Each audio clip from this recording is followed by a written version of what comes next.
Who said, "Don't you dare judge me, Lizzie. Don't you dare judge me"?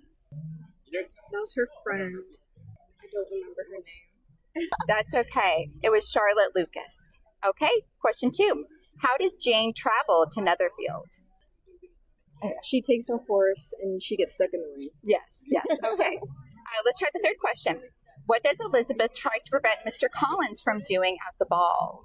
And I think she said it would be an impertinence if he did it. He wants to introduce himself to Mr. Darcy. Yes, that's right. Okay, let me get your opinion. Do you think the pressures faced by women in the film still exist today?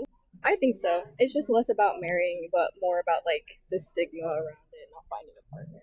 That's right. No, I agree. Well, I actually completely agree with her. I don't think the pressure is necessarily about getting married anymore, but I do think there's still a lot of pressure surrounding relationships, especially as people get older. I've always found it interesting that even though Pride and Prejudice takes place in a completely different time period, some of its biggest themes still feel surprisingly relevant today. Obviously, women today have so much more independence than they did back then. They're not relying on marriage for financial security the way many women had to in Jane Austen's time.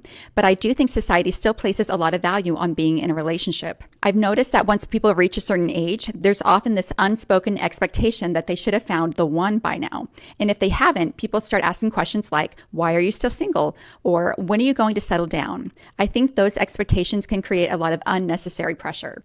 To me, that's one of the reasons Pride and Prejudice has stood the test of time. Yes, the circumstances have changed, but I think the emotional pressures are still there. They've just evolved. And I actually think that's one of the reasons Elizabeth Bennet is such a compelling character. I've always admired the fact that she refuses to marry simply because it's expected of her. Even when turning down Mr. Collins would have seemed completely irrational to everyone around her, she stayed true to herself because she wanted a relationship built on love and mutual respect. Personally, I think that's something that still resonates today. I think a lot more people are choosing to wait for the right relationship or choosing to stay single altogether rather than settling just because they feel pressured by family, friends, or society.